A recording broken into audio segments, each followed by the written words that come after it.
L'Église Habas Shalom est heureuse de partager avec vous cet enseignement pour votre édification. Nous vous souhaitons une bonne écoute. On a compris par la grâce de Dieu qu'il est très important pour l'homme de rester connecté à lui. Parce que Dieu est le guide, Dieu sait toutes choses.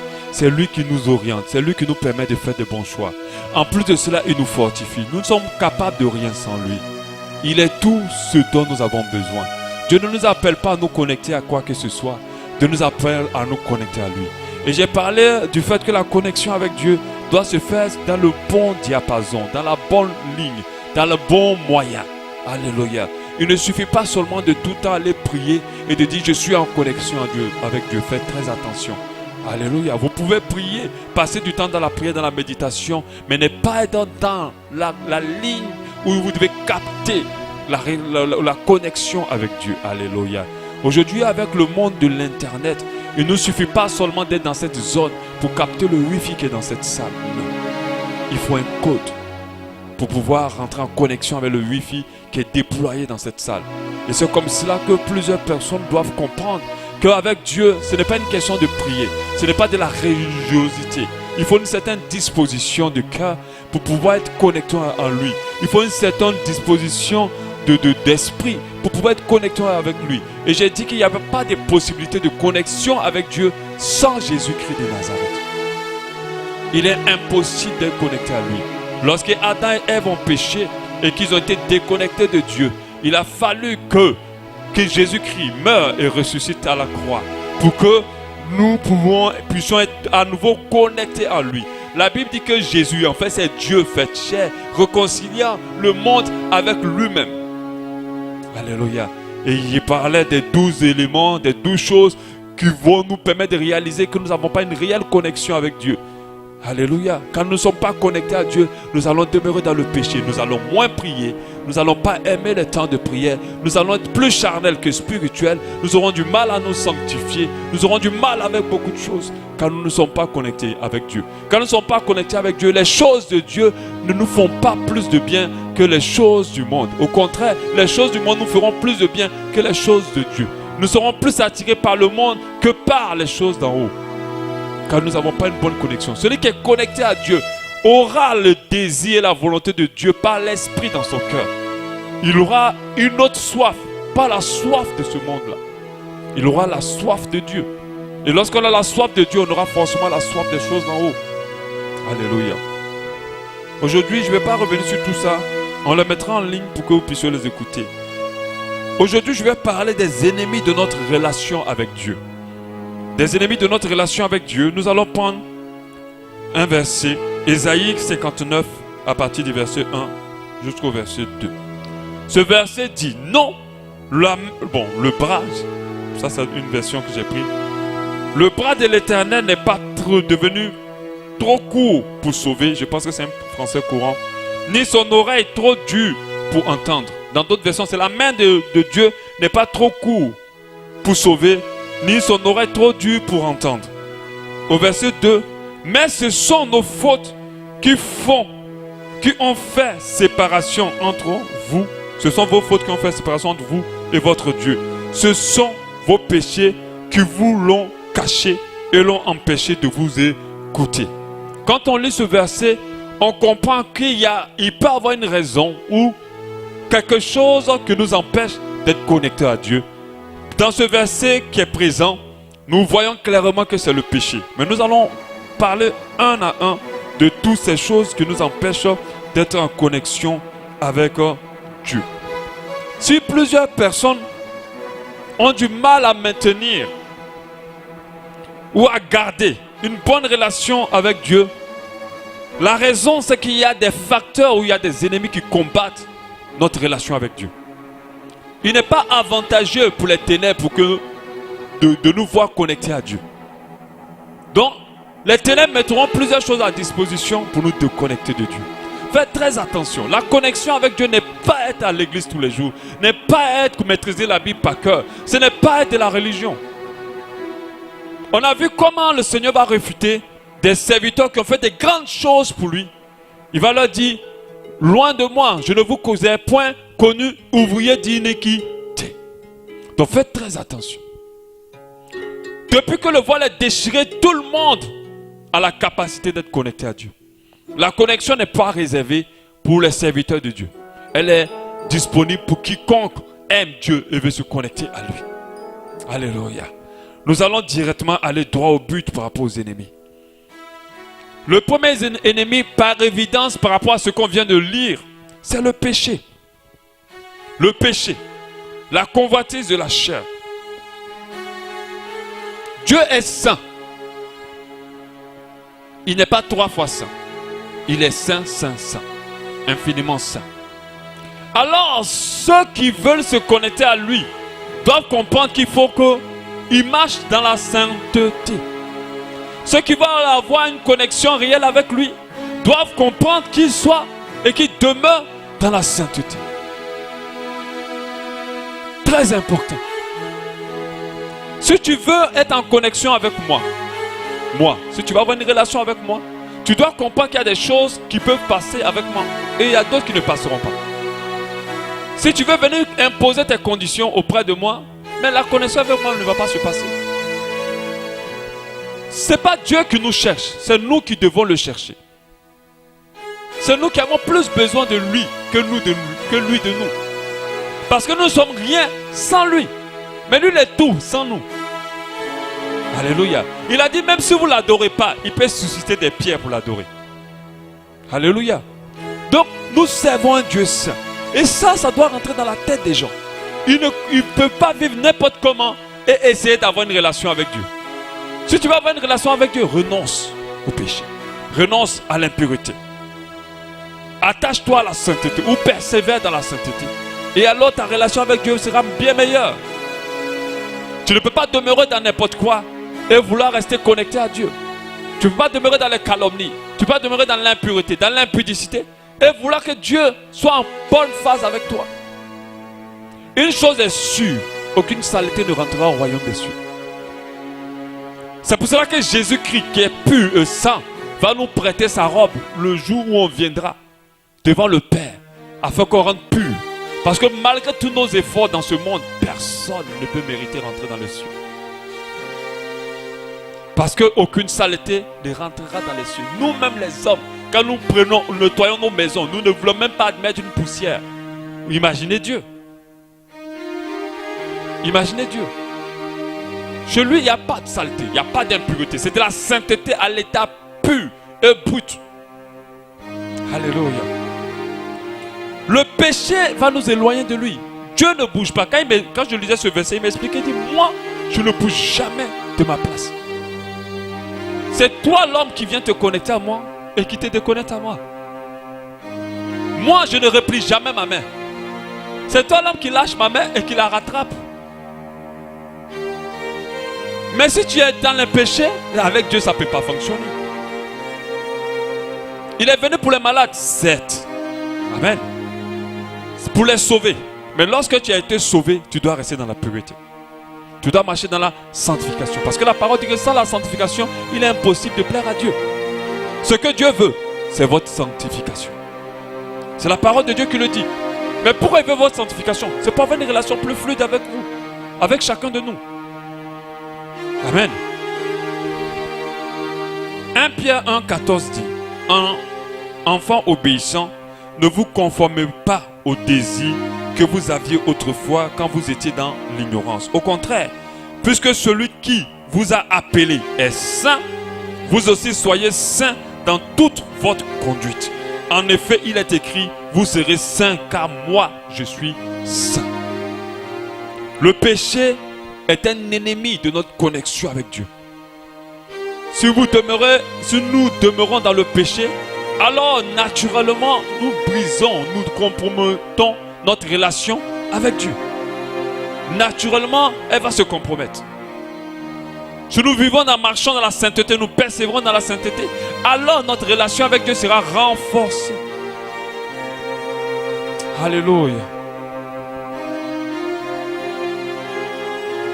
On a lu aussi tout à l'heure Ésaïe 59, 1. Dieu n'a pas une main courte pour nous aider, ni des oreilles trop dures pour nous entendre. Mais c'est le fait que nous, on vit dans l'impureté que cela nous éloigne de lui. Alléluia. Que nous sépare de lui. La parole dit. Le péché compromet notre relation avec Dieu. Pour une bonne relation personnelle avec Dieu, il nous faut marcher dans la sainteté. Il faut marcher dans la sanctification. Il faut marcher dans la vérité. Il faut marcher dans la lumière, comme en plein jour. Sortons des vies de chrétiens de double face. Devant les gens, c'est la pureté. Mais derrière, c'est l'impureté. Devant les gens, on ne s'autorise pas des choses. Mais derrière, on se permet plusieurs choses. Et là, cela ne glorifie pas Dieu. La convoitise de la chair fait partie. Quand tu laisses libre cours à ta chair et que tu marches par la chair, il sera difficile pour toi d'avoir une bonne connexion avec Dieu. Si tu veux favoriser ta connexion avec Dieu, alors persévère dans la marche par l'esprit. Parce que les œuvres de l'esprit honorent Dieu. Mais les œuvres de la chair sont inimitié entre toi et Dieu. Donc, si tu veux favoriser cette relation-là, alors il ne faut pas laisser la convoitise de la chair et la convoitise des yeux te éloigner de Dieu. Nous avons vu dans la Bible l'exemple de Samson. Samson, à un moment, se compromet. Il vit dans une situation qui n'honore pas Dieu. Il prend une femme qui n'honore pas Dieu. Quand vous lisez l'histoire de Samson, vous ne pouvez pas comprendre comment il n'a pas eu la révélation si le démon qui était à côté de lui, ou le démon qui animait cette femme à côté de lui. Mais quand tu es déconnecté de Dieu, même les choses les plus simples, tu ne peux pas les voir. C'est pour ça qu'on a tout intérêt à rester connecté à Dieu. Celui qui n'est pas connecté à Dieu, sa sagesse va le confondre. Parce que la réelle sagesse, c'est d'être connecté à Dieu. Si tu es connecté à Dieu, même tu vas comprendre les choses les plus difficiles. Parce qu'il va te révéler. Mais Samson, qui était un homme puissant et fort, n'a pas pu comprendre que cette femme qui était à côté de lui cherchait à le détruire. Malgré qu'il donnait un secret, et malgré qu'il donnait un secret, le secret était immédiatement levé contre lui. C'était évident. Quelqu'un disait, même s'il n'a pas la cervelle, il va se rendre compte que cette femme a un problème. Mais il ne s'est pas rendu compte. Mais pourquoi? Parce qu'il vivait dans le péché. Il était dans la désobéissance. Et c'est comme ça que Dieu se retire de plusieurs chrétiens, de plusieurs serviteurs. Il se manifeste toujours dans ta vie. Tu le vois toujours intervenir, mais il n'est plus là. Il n'est plus là. Quand tu arriveras en face de lui, Seigneur, j'ai fait ça, j'ai fait ci, j'ai fait ça, j'ai fait ci. Il va dire, je ne te connais pas. Comme un homme de Dieu pouvait dire, merci pour le service rendu. Allez en enfer. Amen. Nous ne voulons pas que Dieu nous dise, je ne vous ai point connu à cause du péché. Si tu vis dans le péché, alors le Seigneur ne te connaît pas. Si tu veux qu'il te connaisse, qu'il ait une relation avec toi, vis dans la sainteté. On a vu l'histoire avec Saül. Il a désobéi à Dieu, il a péché. L'Esprit de Dieu s'est retiré. Dieu lui avait dit, Samuel lui avait dit d'attendre pour le sacrifice. Il n'a pas attendu. Dieu lui avait dit, quand tu vas combattre, ne prends plus rien, ne prends rien. Il a quand même pris. Et Dieu s'est retiré. Mais il était toujours roi. Dieu n'était plus avec lui, mais il remportait encore des victoires. Faites très attention. La chose sur laquelle un enfant de Dieu doit veiller, c'est d'être toujours connecté à Dieu. Nous devons faire attention d'être toujours connecté à Dieu. Quand l'Esprit de Dieu s'est retiré de Saül, le mauvais esprit de Dieu a commencé à le hanter. Il y a des choses qui ont commencé à se passer dans sa vie. Et sa royauté est passée par là. Et sa vie a été détruite et soldée par une mort. Lui, un grand roi, a été tué par une simple personne. Amen. Saül n'est pas mort de lui-même. C'est vrai qu'il a voulu se tuer, mais il n'était pas mort. Il y a quelqu'un qui est venu l'achever. Lui, un grand roi.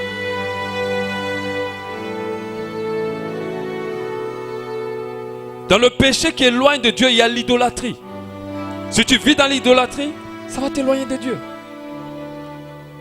Si tu aimes quelque chose plus que ton Dieu, ça va t'éloigner de Dieu. Si tu aimes quelque chose plus que Dieu, ça va t'éloigner de Dieu. Si tu donnes de la valeur à quelque chose plus qu'à Dieu, ça va t'éloigner de Dieu. Faites attention, Dieu peut se retirer pendant qu'on pense qu'il en est toujours en relation avec lui. Il faut beaucoup d'humilité, de simplicité et surtout vivre dans la sainteté pour favoriser notre relation avec Dieu. Alléluia. Le deuxième point. Donc pour rester connecté à Dieu, la sainteté. Si tu vis dans le péché, je n'ai pas besoin de révélation pour te dire que Dieu t'a laissé. Surtout si tu demeures dans le péché. Tu peux trébucher, oui, Dieu ne te laisse pas aussitôt. Mais si tu demeures dans le péché, tu te dis en même temps, Dieu t'a laissé. Alléluia. Si tu ne veux pas qu'il te laisse, ressaisis-toi. Il n'y a pas de crédit, il n'y a pas deux Bibles, il n'y a pas 10 000 Bibles. La Bible est la Bible et la parole de Dieu elle est claire. Il faut obéir à ce qu'elle dit. Il faut pratiquer ce qu'elle dit. Si on ne pratique pas ce qu'on dit, il ne faut pas se tromper, il ne faut pas se leurrer. Quand vous allez être devant lui, il ne vous dira pas autre chose. Il va dire, loin de moi, je ne vous connais pas, ouvrier d'iniquité. Le deuxième élément, c'est le confort, le bonheur. Amen. Le confort, le bonheur. Le deuxième point. Hier, pendant que j'étais couché sur le lit, j'avais le split. C'était intéressant. J'étais super à l'aise. Le lit était intéressant. Je dis, ah, ça c'est bien. Et puis l'esprit devait dire, voilà, c'est ça qui fait que des fois, vous ne vous réveillez pas pour prier. Hein? C'est ça qui fait que des fois, vous arrêtez le réveil pour dire après. Amen. Et Dieu m'a dit le confort et le bonheur peut être une entrave à sa relation avec nous. Je dis, ah Seigneur, dans toutes les églises du monde, on cherche le bonheur et le confort. On prêche même là-dessus. On va encore trouver, tu dis là encore il y a un problème. Je dis, ah Père. J'étais là, j'étais un peu, après il a commencé à me parler. Il dit 2 fois, il y a des gens qui achètent à prix d'or ce qui va les éloigner de Dieu. On va prendre des bons lits, des lits bien là. Le split 3 dans la chambre. Et on dort, on est content avec l'oreiller là, mais quand tu te couches dessus, toi-même tu sais que tu ne peux pas te lever tout de suite. Et puis on est content, le bonheur. La maison classe avec tout l'arsenal à l'intérieur. Alléluia. Il a dit ces choses-là peuvent participer à la lourdeur. Peuvent nous rendre lourds pour prier, lourds pour lire la Bible, lourds pour venir à l'église, lourds pour nous connecter à Dieu. Le bonheur, il y a des personnes, après le mariage, c'est là que leur problème avec Dieu a commencé. Ils étaient zélés pour Dieu, ils priaient, ils passaient du temps avec lui. Mais dès qu'ils se sont mariés, ils n'ont plus eu le temps pour Dieu. Ils sont trop heureux pour passer du temps avec Dieu. Après l'enfant, oh Seigneur, bénis-moi pour l'enfant. Dès que l'enfant est tombé dans le berceau, c'est fini. La relation avec Dieu est passée par là.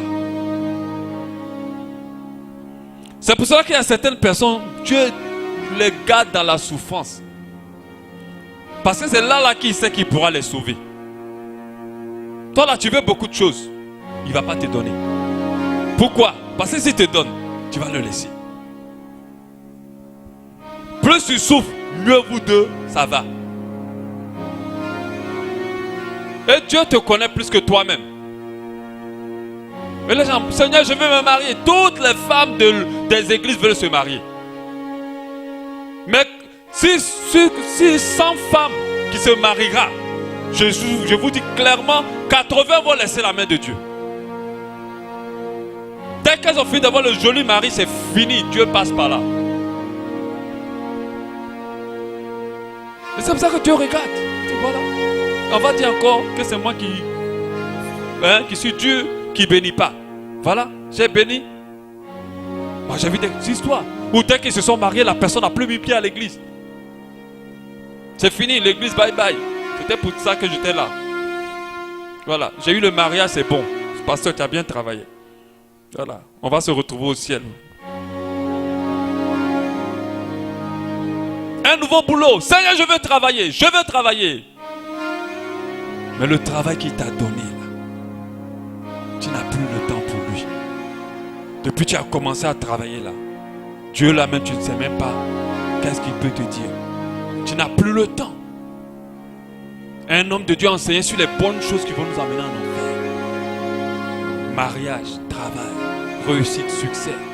C'est pas mauvais, mais ça va amener beaucoup en enfer. Parce que le jour où ils ont obtenu ça, ils ont oublié Dieu. Ils n'ont plus eu le temps pour lui. Un enfant. D'autres, c'est même un voyage. Tu as jeûné, tu as prié, tu as tout fait. Seigneur, je vais aller aux États-Unis. Maintenant, aux États-Unis, c'est toi maintenant qui es dans les boîtes de nuit. Toi, l'enfant de Dieu. C'est toi maintenant qui es en train de boire l'alcool que tu n'as jamais bu ici, en Afrique. Tu le bois maintenant aux États-Unis. Donc Dieu a mal fait de te bénir alors. Amen. Fais très attention. Le bonheur. Un enfant de Dieu doit prier quoi? Seigneur, je veux 50 millions. Mais Seigneur, si 50 millions va m'éloigner de toi, ne me donne pas 50 millions. Donne-moi 5 000 francs. Est-ce que quelqu'un peut prier comme ça? Amen. Je sais qu'il y a des gens qui disent, pasteur, là, ça va, je ne prie pas comme ça. Non, pasteur, si Dieu peut me donner 50 millions, là, toi aussi, tu vas le servir. Seigneur, si tu me donnes 50 millions, je vais te servir. Dès que les 50 millions tombent, il dit, qui est Dieu? Tu ne sais pas de qui est Jésus. Tu ne sais pas qu'il y a plusieurs Bibles. Tu ne sais pas que les gens mentent dans la Bible. Les blancs sont venus par la Bible pour nous mélanger. Ah bon, c'est ce que tu dis. Et beaucoup changent de paroles, de pensées quand le bonheur tombe.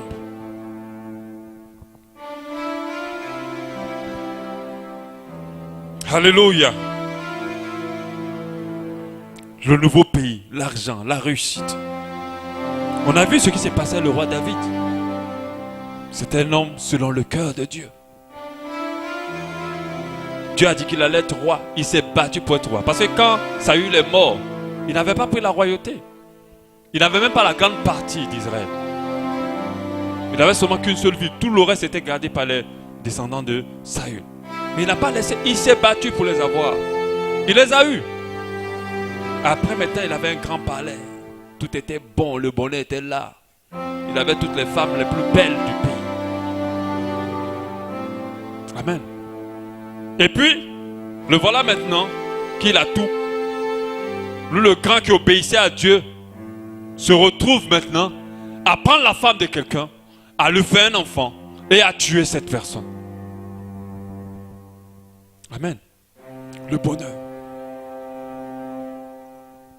Et le confort. Alléluia. Le bonheur et le confort peuvent nous éloigner de Dieu. C'est pour ça que les enfants de Dieu doivent attendre le temps de Dieu pour toute chose qu'il veut leur donner. Alléluia. Le temps de Dieu pour tout ce qu'il veut donner. Dieu sait ce dont tu as besoin. Il connaît le moment exact où il doit te donner. Il sait le cœur qu'il doit préparer en toi avant de te le donner. Alléluia. Il n'y a aucune bénédiction que Dieu nous donnera si on n'est pas prêt. Comme l'homme aussi a cette possibilité de se battre pour obtenir lui-même ces choses, Dieu le laissera. Mais cette bénédiction ou ce bonheur ou ce confort peut le détruire.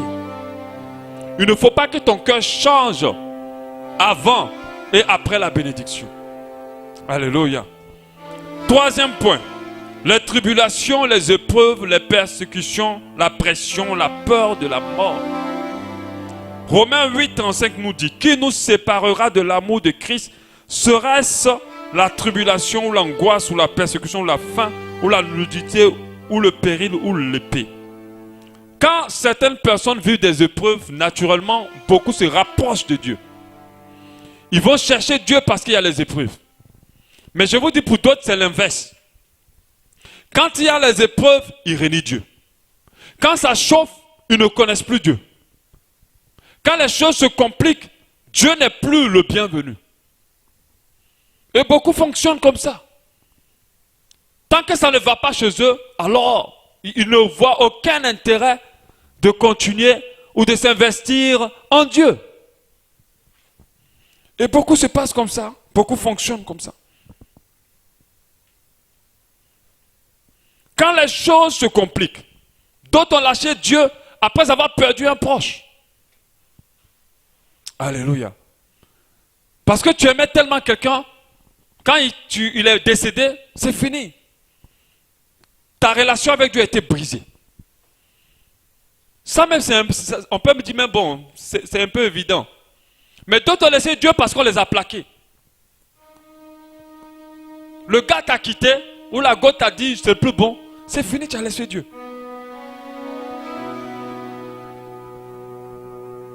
C'est pas bon. Le chagrin d'amour t'a permis de laisser Dieu. C'est pas bon. Et plusieurs, à cause des persécutions, des épreuves, quand les choses se compliquent de manière anormale, il s'est dit non, ça y a un problème. Dieu n'est pas là. La pression, la mort. Est-ce que vous savez qu'il y a dans des pays, on attrape des gens et on dit, tu renonces à Jésus ou on te tue. Aujourd'hui, ça se passe. Et puis il y a d'autres qui disent, tuez-moi. Au moins, j'ai mon Jésus en moi. Alléluia. Je me rappelle de cette histoire de ce pasteur-là. Avec sa femme, je crois que c'était le Libéria.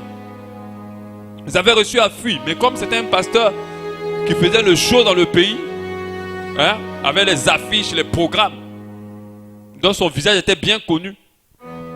Quand les rebelles l'ont attrapé, ils l'ont reconnu. Ah, mais ça c'est le pasteur célèbre du pays. Et puis, ils ont voulu le tester. Ils ont dit, renonce à Jésus là, on te laisse sauve. Toi avec ta femme. Parce que sa femme et ses enfants, ils fuyaient pour la Côte d'Ivoire. On vous laisse la vie. Quand eux, à côté d'eux, ils avaient déjà égorgé tout un lot de personnes qui étaient là. Avec le sang qui traînait et tout ça. C'est-à-dire quand je parle, mets-toi dans les conditions en même temps quoi. Et puis dis-toi, ah, moi j'aurais fait quoi? On dit, pasteur, oui. Homme de Dieu, oui. Bishop, oui. Archibishop, oui. Est-ce que tu renonces à Jésus ici? Si tu renonces à Jésus, on te laisse la vie sauve.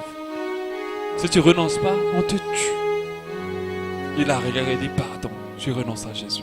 Je le laisse tomber. Laisse-moi savoir ma femme et moi partir. La femme a dit, quoi?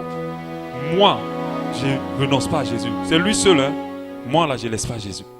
Les gars ont regardé comme ça. Ils ont égorgé le pasteur. Ils ont pris la femme, ils ont dit, allez-y. Elle a sauvé sa vie. Alléluia. À cause, et c'est la femme qui rendait un témoignage dans une église en Côte d'Ivoire. Parce que le Libéria est collé à la Côte d'Ivoire. Amen. Faites très attention. Nous devons être ici. Si quelqu'un vient, il t'ouvre la porte avec une carabine. Et il dit que ceux qui disent qu'ils aiment Jésus, qui restent dans la salle. Alléluia. Normalement, on devait rester dans la salle et continuer à louer. Hosanna, alléluia. Gloire à Dieu. Moi, je vais continuer à prêcher en tout cas. Alléluia. Amen. Quand je dis ça, je serai des pasteurs. Mais tu sais, alléluia. Ma famille, mes enfants, mes parents. Non. Tu vas dire, mon frère, pardon, ouvre la porte, je vais partir. Alléluia. La persécution, ni la persécution, ni la pression, ni l'argent, ni la femme, ni l'homme, ni la mort ne doit pouvoir nous séparer de l'amour de Dieu et de Dieu lui-même. Si tu n'es pas encore arrivé à ce stade-là, tu n'as pas encore une bonne relation avec Dieu. Moi, le Dieu que j'ai goûté là, non. Je ne vois pas qu'est-ce qui va me permettre de le lâcher. Je n'ai pas dit que je suis meilleur que vous. En tout cas, l'expérience que j'ai faite là, ce n'est pas quelqu'un qui m'a parlé de Jésus et puis je me suis converti. Lui-même il est venu rentrer en moi et puis je l'ai ressenti. Ce que j'ai ressenti là, je sais que la mort est un gain pour moi. Amen. Ce monde n'a rien. Tu vas seulement rester quand tu seras rassasié, tu vas tout laisser. Ça ne va jamais finir après toi. Amen. Donc pourquoi te battre avec ça? Faut partir. À cause des menaces de mort de la part de leur famille, de leur religion, de leur quartier, il y a des gens qui n'ont plus de relation avec Dieu à cause de la persécution. Ils préfèrent préserver leur vie et l'harmonie avec leur famille que d'être en harmonie avec Dieu. Il y a des familles où le père te dit, si je te vois encore à l'église, tu vas voir, si je te vois prier, tu vas voir. Le pasteur Mohamed, qui est le père de l'œuvre, il a été bastonné par son père pour qu'il renonce à la foi pour être musulman. Mais il n'a pas renoncé. Ils sont tirés, mais c'est Dieu qui a gagné parce que c'est Dieu qui est fort. Amen. Il faut que tu sois à ce niveau-là, prêt à tout pour ton Dieu. Prêt à tout subir pour ton Dieu. Si on te plaque, ce n'est pas grave. Quand Dieu te fait qu'on te plaque comme ça, c'est qu'il prépare le meilleur pour toi. Si tu as perdu un être cher, un enfant, un parent, une amie, quelqu'un de proche pour toi, de toi. Dis-toi que cette personne n'est pas plus importante que Dieu dans ta vie. Parce que ce que nous fait qu'on est brisé, on est détruit, c'est parce qu'on est plus attaché à ces personnes qu'à Dieu. S'il y a quelque chose qui a plus de valeur dans ton cœur plus que Dieu, cette chose va te détruire. Amen. Tu dois aimer ta femme, mais pas plus que Dieu. Tu dois aimer tes enfants, mais pas plus que Dieu. Alléluia. La Bible nous dit en Matthieu 10, 28, ne craignez pas ceux qui tuent le corps et qui ne peuvent tuer l'âme. Craignez plutôt celui qui peut faire périr l'âme et le corps dans la géhenne. Amen. Donc, il ne faut pas abandonner Dieu par la persécution. Des fois, il y a des gens qui abandonnent Dieu par la persécution, même à l'église. Vous savez, à l'église, tout le monde n'est pas converti, hein, je vous dis en même temps. Tout le monde n'est pas saint, tout le monde n'a pas l'esprit de Dieu. Donc, tu vas rentrer dans le groupe de louange, tu vas rentrer dans le groupe d'intercession, tu vas venir à l'église, tu vas avoir des frères qui vont te combattre, des sœurs qui vont mal te parler, qui vont te mépriser, qui vont se foutre de toi. Et tu vas dire, l'église là, il n'y a pas d'amour. Et puis tu abandonnes Dieu. Amen. Tu dois te dire, rien ni personne ne peut me séparer de Dieu. Tu ne peux pas donner cette responsabilité importante à quiconque ou à quoi que ce soit. Rien ni personne ne doit pouvoir te séparer de Dieu. Ce n'est pas un petit copain. L'homme dit une chose et demain il fait une autre. Amen. Donc vous ne pouvez pas sacrifier Dieu pour quelqu'un. Dans votre cœur, pour quelqu'un. Il ne faut pas qu'un problème te loigne de Dieu. Plus tu as des problèmes, rapproche-toi de Dieu. Plus ça ira aussi. Il ne faut pas aussi que le confort et le bonheur te loignent de Dieu. Plus tu es béni, rapproche-toi de Dieu. En fait, il n'y a pas de moment favorable pour être attaché à Dieu. Tous les moments sont favorables pour persévérer dans notre connaissance de Dieu. À notre attachement à Dieu. Le point 4, c'est le monde et ses soucis. L'orgueil de la vie. Ce qui détache beaucoup de Dieu, c'est parce qu'ils sont tellement en train de transpirer vers les choses de ce monde. Si tu aimes le monde, ça ne peut pas passer avec Dieu. Si tu aimes le monde, ça ne peut pas. Il faut que ton cœur soit détaché de tout ce que le monde a à te proposer. Pourquoi tu te lèves tous les matins? Pour Dieu ou pour tout ce que le monde a à t'offrir? Si c'est pour tout ce que le monde a à t'offrir, ça va te détruire. L'orgueil de la vie. Est-ce que vous savez qu'il y a plein de choses qu'on n'achèterait pas si ce n'est pas l'orgueil de la vie qui nous anime à les acheter? Il y a plein de choses qu'on ne ferait pas si ce n'est pas l'orgueil de la vie qui nous anime à les faire. Pour qu'on soit vu, pour qu'on soit honoré, pour qu'on soit admiré, on achète, on fait, on prend. Mais ce n'est pas parce qu'on a vraiment besoin de ça. Et l'orgueil de la vie, l'attachement aux choses du monde et aux soucis du monde vont éloigner beaucoup de Dieu. Tu veux te rapprocher de Dieu, il faut que le monde soit mort dans ton cœur. Et tout ce qui contient meurt dans ton cœur. Ton attachement au monde ne soit pas fort, ne soit pas réel. Tu fais des choses juste pour obtenir, mais pas plus. Tu dois être prêt à relancer un boulot de 5 millions par mois parce que ce boulot-là va t'empêcher d'adorer Dieu comme il faut. Les gens vont dire, mais toi, tu n'es pas normal. Mais en fait, c'est eux qui ne sont pas normaux. Parce que ton boulot ne peut pas être au-dessus de ton Dieu dans ton cœur. Amen. Luc 18, 14. Ce qui est tombé parmi les épines, ce sont ceux qui, ayant entendu la parole, s'en vont et la laissent étouffer par les soucis, les richesses et les plaisirs de la vie. Ils ne portent point de fruits qui viennent de maturité. La Bible dit en 1 Jean 2,7, car tout ce qui est dans le monde, la convoitise de la chair, la convoitise des yeux, l'orgueil de la vie, ne vient point du Père, mais vient du monde. Alléluia. Aujourd'hui, quand vous évangélisez des femmes qui se prostituent, elles vont dire, mais comment je vais faire? Ma famille est morte, tel est passé, tel truc, donc je suis obligé. Et les gens le comprennent. On ne peut pas le comprendre. Beaucoup de sœurs aussi peuvent se prostituer pour avoir des millions. Mais parce qu'elles aiment Dieu, elles ne le feront pas. Amen. Parce que tu aimes Dieu, tu ne vas pas te corrompre avec des liasses d'argent pour obtenir. Pourquoi aujourd'hui les 7 marchent plus? Pourquoi aujourd'hui les organisations secrètes marchent beaucoup plus? C'est parce que les gens aiment plus le monde que Dieu. Ils sont plus attachés au monde qu'aux choses de Dieu. Leur ambition, leur souci, c'est de réaliser tous leurs désirs dans ce monde. Ce monde qui est éphémère, celui qui est un brouillon de notre véritable existence. Ce n'est pas ici notre véritable existence, c'est dans l'éternité. Amen. Si tu veux vivre pour l'éternité, il faut que tu meurs dans ce monde. Il faut que le monde soit mort en toi. Mais si tu ne meurs pas ici, tu vas mourir éternellement. Et c'est pour ça qu'il faut renoncer au monde et tout ce qu'il contient. Cela ne favorise pas notre relation avec Dieu. Le 5e point, c'est l'orgueil. Ça, c'est l'un des éléments, des ennemis de notre relation avec Dieu qui est très évident. Dieu ne résiste à rien si ce n'est qu'aux orgueilleux. Si tu veux être fluide avec ton Dieu, sois humble. Mais l'humilité envers Dieu, ce n'est pas l'humilité, comment on appelle ça? L'humilité travaillée par nous-mêmes. Des fois, les gens ne comprennent pas quand on dit qu'ils sont orgueilleux avec Dieu, ou bien les gens ne réalisent pas qu'ils sont orgueilleux avec Dieu. Le fait même de se lever le matin et de ne pas prier puis d'enchaîner une journée, de faire tout un programme, c'est de l'orgueil. Pourquoi? Parce que tu n'es rien sans Dieu. Si tu estimes que tu peux commencer une journée sans lui, tu as un problème d'orgueil. Le fait d'entamer une relation, d'entamer un travail, d'entamer un projet, sans intégrer Dieu, c'est de l'orgueil. Et d'autres ne le savent pas. À chaque fois qu'une personne pense qu'il n'a pas besoin de Dieu, elle est orgueilleuse. Parce que nous ne pouvons rien sans lui. Nous ne pouvons pas.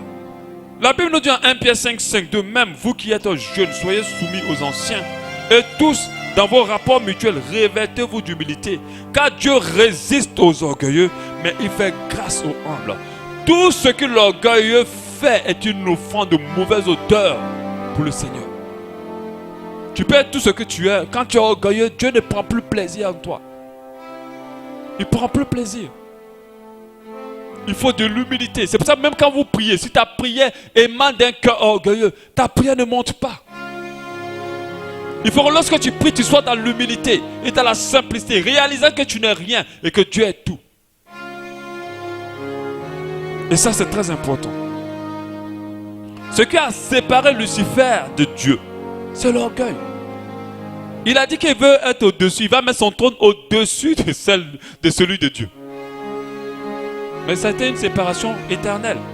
Parce que Lucifer et Dieu ne se réconcilieront plus jamais. Lui, il est fait pour l'enfer et tous ceux qui le suivront.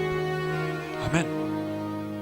Ésaïe 14, 12 dit, comment es-tu tombé du ciel, as brillant? As brillant, c'est Lucifer, fils de l'aurore. Te voilà abattu par terre, toi qui terrassais les nations. Tu disais dans ton cœur, je monterai au ciel, j'essaierai mon trône au-dessus des étoiles de Dieu. Et je siégerai sur la montagne de la rencontre à l'extrême nord. Je montrerai au sommet des nuages. Je ressemblerai au très haut. C'est ce qu'il dit.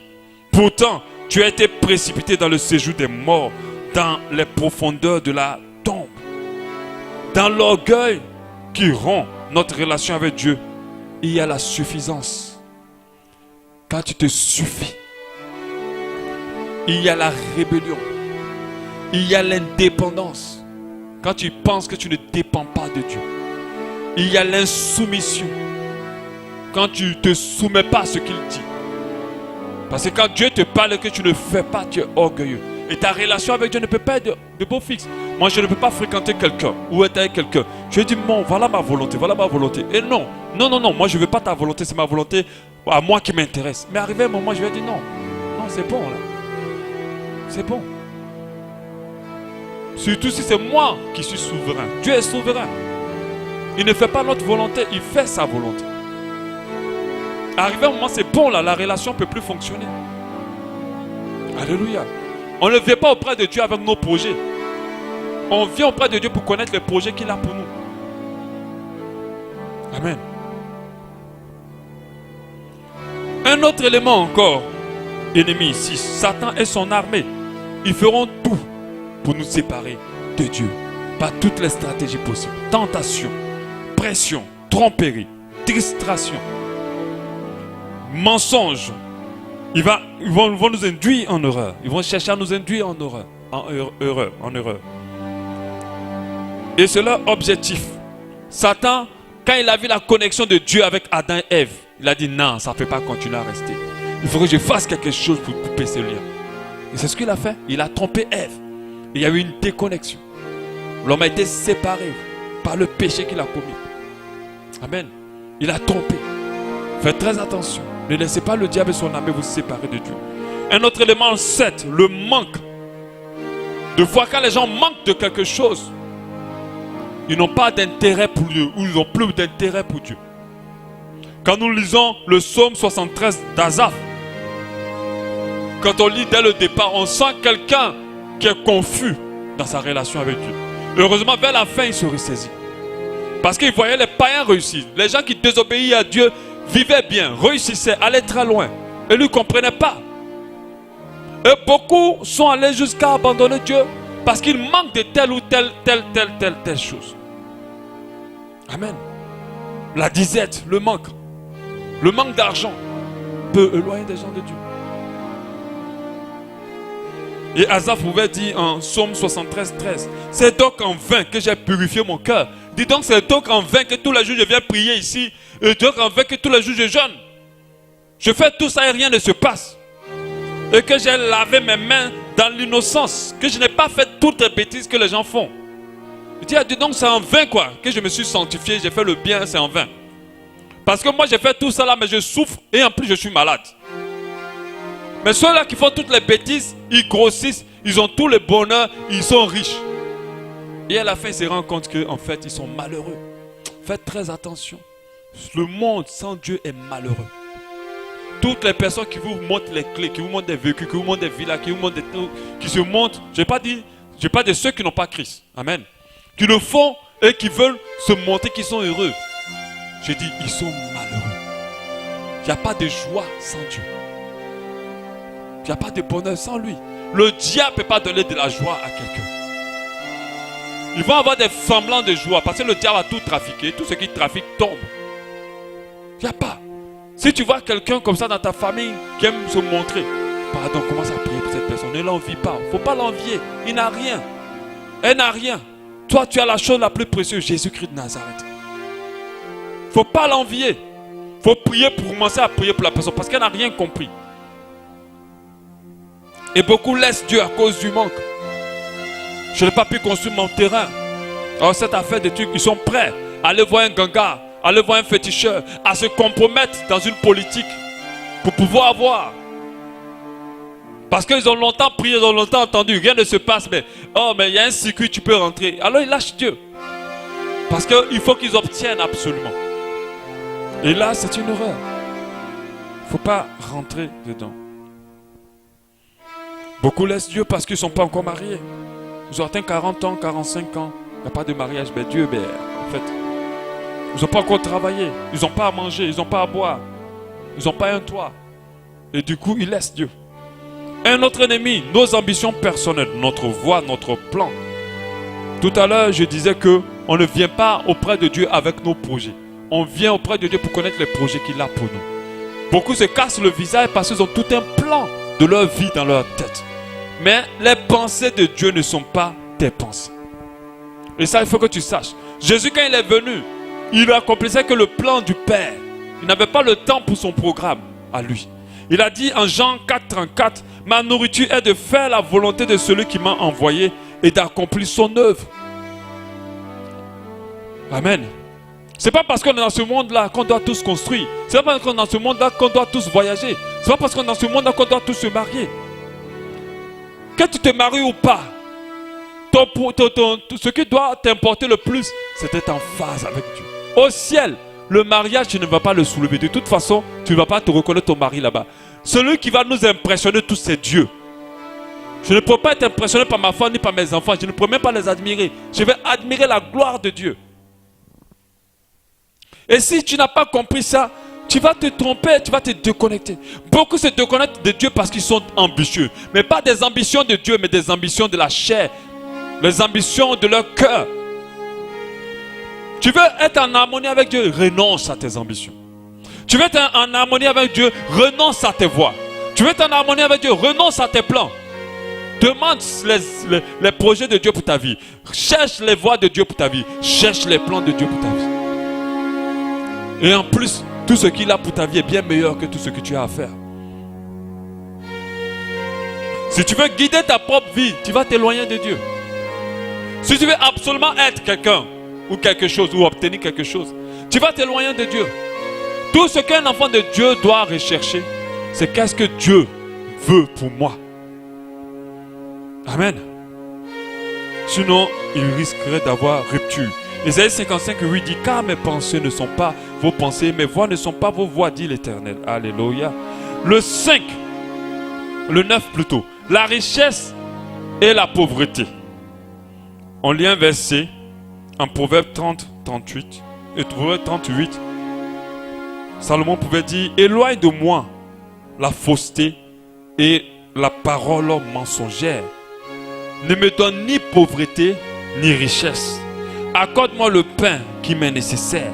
Sinon je resterai une fois rassasié de te régner et de dire qui est l'Éternel. Ou, après avoir tout perdu, de voler et de m'en prendre au nom de mon Dieu. L'argent peut t'éloigner de Dieu. Les problèmes aussi, trop aussi, comme je l'ai dit au début, peut t'éloigner de Dieu. La pauvreté exagérée peut t'éloigner de Dieu. La pauvreté n'est pas de Dieu. Dieu ne veut pas que tu sois pauvre. Mais je ne dis pas que Dieu veut que tu sois millionnaire. Parce qu'à chaque fois que Jésus était confronté à des millionnaires, il leur a dit, vendez tout et distribuez aux pauvres. Amen. À chaque fois qu'il a eu la confrontation, quand il a eu le collecteur d'impôts, lui-même naturellement, il a pris son argent, il a commencé à donner aux gens. Quand il a eu le jeune riche, il a dit, ok, tu as tout pratiqué, hein, c'est bien. Parce qu'il est plus dur pour un riche de rentrer dans le royaume de ceux que pour un chameau de rentrer dans le trou d'une aiguille. Il a dit, vends tout ce que tu as et donne l'argent aux pauvres. Mais l'homme cherche l'extrême richesse.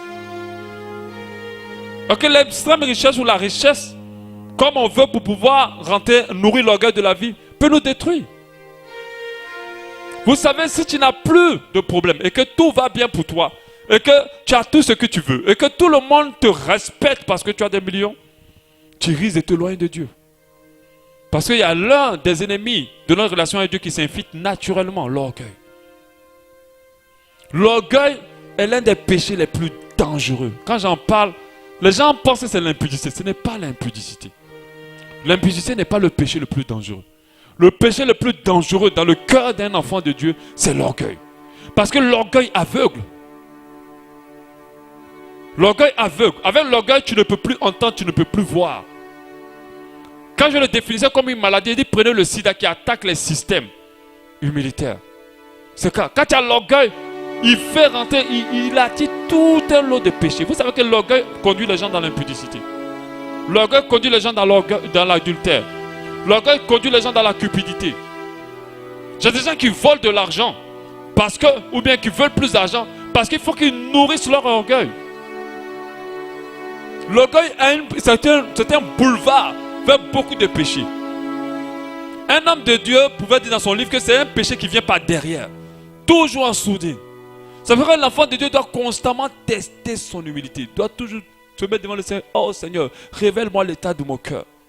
Il ne faut jamais dire que tu es humble. Celui qui dit qu'il est humble est orgueilleux. Il ne faut pas aussi dire que, bon, un homme de Dieu a dit ça. Il ne faut pas dire aussi à quelqu'un qu'il est orgueilleux. Il dit que c'est les orgueilleux qui reconnaissent les orgueilleux. Alléluia. Quand il a dit, ah, attends, il faut que je fasse maintenant attention. Il ne faut pas que je dise aux gens qui sont orgueilleux. Amen. Faisons attention, la richesse ou la pauvreté. Il y a des gens qui réunissent Dieu. Quand il dit Dieu, il dit quoi Dieu? Parce qu'ils n'arrivent pas à avoir même 1000 francs pour manger. Dans un mois, même 1000 francs, ils ne peuvent pas avoir. Il n'y a rien devant, il n'y a rien derrière. Pendant que toi, tu es en train de manger les poulets, même tu forces tes enfants pour manger les poulets, qui ne veulent pas manger, vous partez ramasser, jeter à la poubelle. Lui-même, même s'il a eu une boîte de sardines pour le mois pour ses enfants, ou elle-même, c'est beaucoup. Et ces personnes-là ne peuvent pas comprendre Dieu. Ne peuvent pas être connectées à Dieu, ont du mal à avoir une relation avec lui. Un autre élément, c'est la paresse, la lourdeur et la facilité. Alléluia.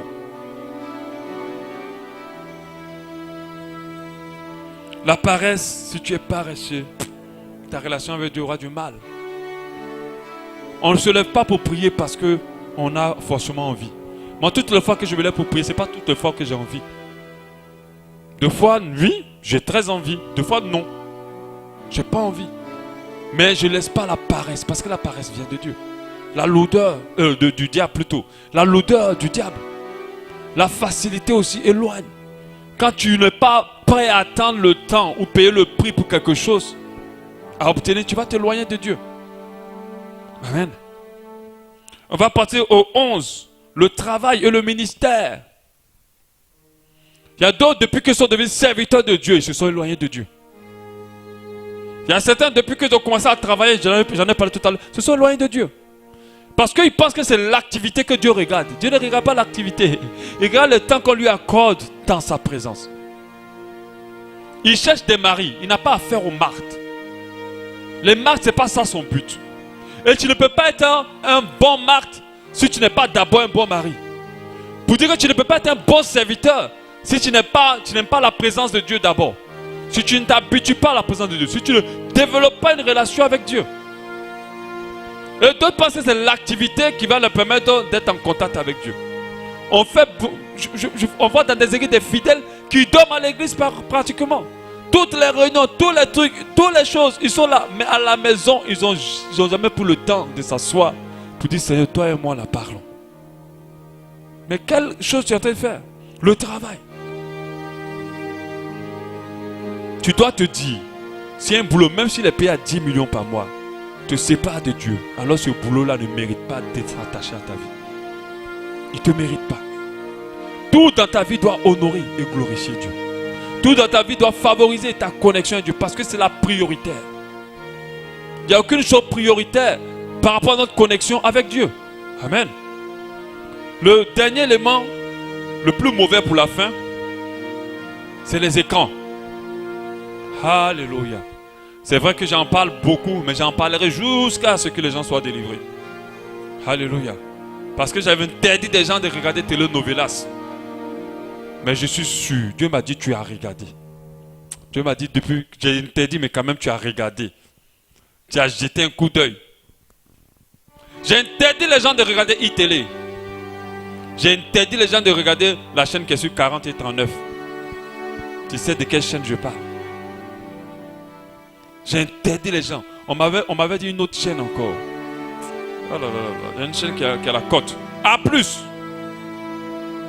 J'ai interdit les gens de regarder A+. Quand tu passes 30 minutes, parce que les séries là, si c'est trop court, c'est 30 minutes. Et puis c'est pas comme nos séries d'avant. Avant, quand les 30 minutes sont passées, il faut attendre demain. Ou la semaine prochaine. Mais les séries de maintenant, ils vont te mettre 4 en même temps. Direct. Ça finit. Et puis ça finit toujours mal. Et demain ça finit là, mais toi tu es là quand ton esprit n'est plus en paix. Il faut que tu regardes la suite. Mais en fait, quand tu finis derrière toute la série, en fait, tu as poursuivi du vent. Ça finit toujours, ça ne va jamais te satisfaire. Ils savent comment travailler. Et on met 4 comme ça en chaîne. Dès que ça finit, encore il y a un autre. Et ça s'enchaîne, ça s'enchaîne, ça s'enchaîne. Voilà maintenant l'enfant de Dieu qui passe 5 heures devant la télé. On va lui donner même la dîme de ces 5 heures là même à Dieu. Tu ne peux pas. 5 heures devant Dieu. 5 heures devant Dieu. On va dire donne maintenant les 50 minutes à Dieu. Tu ne peux pas. Et ça, c'est une stratégie du diable. Je disais aux gens récemment que quand je vois maintenant les écrans des canaux dans la télé, j'ai envie de créer un parti politique. Sérieusement. On va enlever tous les écrans. C'est une domination. Ça m'énerve. Il n'y a pas même une maison en toit, en tôle. Elle a canal. Il ne peut même pas manger la sardine. Mais canal est toujours là. Il y a un problème. Et la relation de beaucoup de personnes sont en train de se détruire. Les chrétiens qui étaient sanctifiés avant, qui aimaient la présence de Dieu, ils n'ont plus le temps pour cette présence-là. Ils ne prient plus. Ils n'ont plus de relation avec Dieu. Ils ont la relation avec la télé. Ils ont la relation avec le téléphone. Aujourd'hui, quand ils se lèvent, la première chose qu'ils cherchent à toucher, c'est le téléphone. Même pas la Bible. Et ils savent toujours où le téléphone est placé. En 2, 4, 6, WhatsApp est déjà ouvert. Et la relation de beaucoup avec Dieu passe dedans. Ça passe. Quand tu te lèves, ne touche pas ton téléphone sans avoir parlé à Dieu. Moi j'ai une règle. Je n'ouvre pas ma bouche pour parler à quelqu'un tant que je n'ai pas parlé à mon Dieu le matin. Même ma femme. Ça se réveille comme ça. Des fois je ne dis pas bonjour. Je dois d'abord dire bonjour à mon Dieu. Avant de lui dire bonjour. Le téléphone c'était avant. Quand je vous parle de quelque chose, c'est parce que c'était dedans avant. Mais ça là, le diable a été dévoilé. C'est plus bon pour lui. Quand tu te lèves, à mettre le pouce là, on va vous arracher les pouces là sur le bain. On va vous arracher ça. Comme ça, toujours en train de défiler. Pour regarder maintenant qui m'a écrit. Avant même d'aller prier, déjà, on donne des réponses. Il faut arrêter. Ton intimité avec Dieu est en train d'être grillée. La télé. On court comme ça du boulot. Il faut qu'on rentre au taxi. On se bat avec le taxi. Enfant de Dieu. Même pas pour aller prier. Hein? Pour vite arriver parce que ça passe à telle heure. Il ne faut pas rater ça. Il faut te libérer de ça.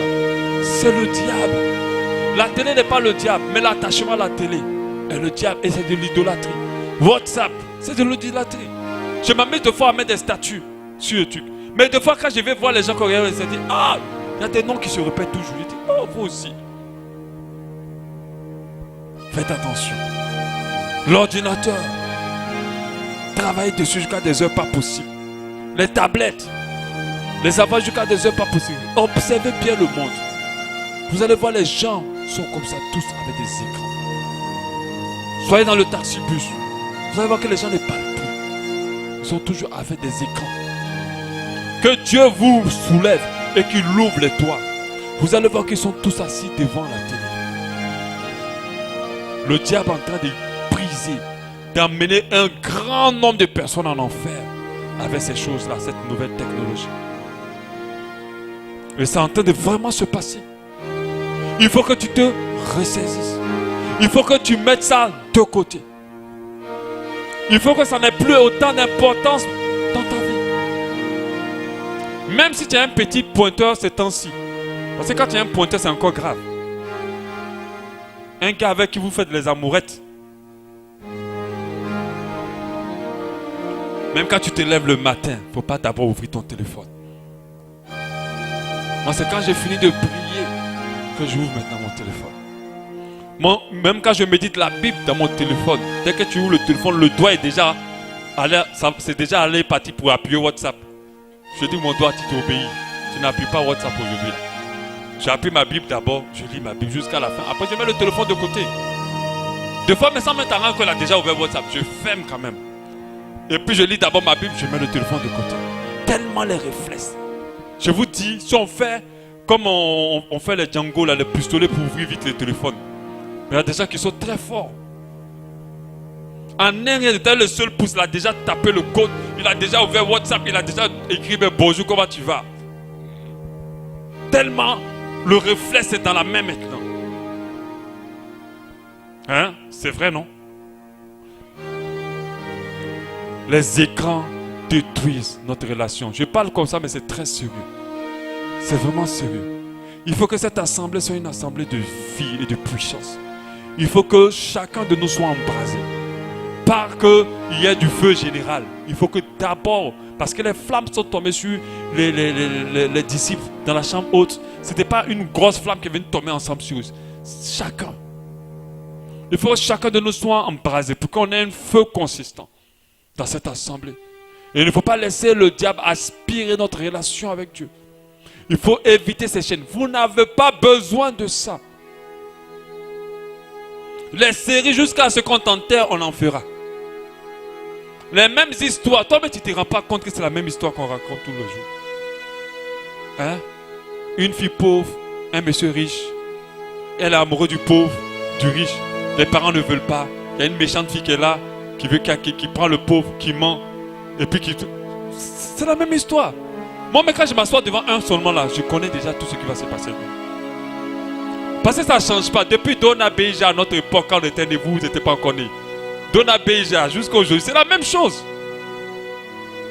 Tu n'étais pas né à Dona Beja, dis la vérité. Tu n'étais pas né. C'est même histoire jusqu'à Marima. À notre époque, ils ont repris, mais nous, je dis quand Marima devait passer, on se serre dans le bus jusqu'à même on transpire. Il faut qu'on arrive. Regarde, Dieu, c'est ce que Dieu dit. Regarde mon fils. Regarde-le. Il n'a même pas prié aujourd'hui. Regarde combien il se battre. Quand tu te lèves, tu dis, ah, ma fille s'est levée. Voilà la fille maintenant. Sur WhatsApp. Ah, elle m'a même pas dit bonjour. Bonjour ma fille. Ah, WhatsApp. Bonjour ma fille. WhatsApp. Quand tu fais, tu raccroches. Oh, je suis en retard. Puis tu es parti. Arrêtez ça. Tu manques à Dieu. Tu manques à Dieu. Tu lui manques. Depuis longtemps, il n'a pas pu parler avec toi. Depuis longtemps, il n'a pas eu un temps où tu lui as accordé seulement du temps que pour lui. Tu lui manques. Il te veut dans sa présence. Tous les jours, comme c'est un Dieu qui t'aime énormément, il espère que tu lui accordes même 2 minutes. Mais les 2 minutes, pendant que tu entends depuis ta tête est remplie de plein de choses. Tu dors même des fois avec la suite des films dans ta tête. Et ce qui est encore plus grave, avant de dormir, tu fais encore le tour de ton WhatsApp. Mais pas de ta Bible. Alléluia. Que Dieu nous aide. Est-ce que tu peux le dire avec moi? Que Dieu nous aide. Que Dieu nous aide. Vraiment qu'il t'aide. Alléluia. On va prier. Demain, je vais parler de comment restaurer sa relation avec Dieu. Alléluia.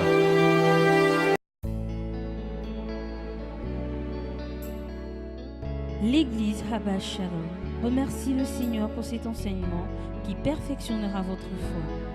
Pour plus de renseignements sur notre assemblée, veuillez nous joindre au plus 241 07 93 10 00 ou faites un tour sur notre site internet www.abbashalom.org ou encore visitez notre page Facebook. Abba Shalom, expérimentez l'amour et la paix de Dieu.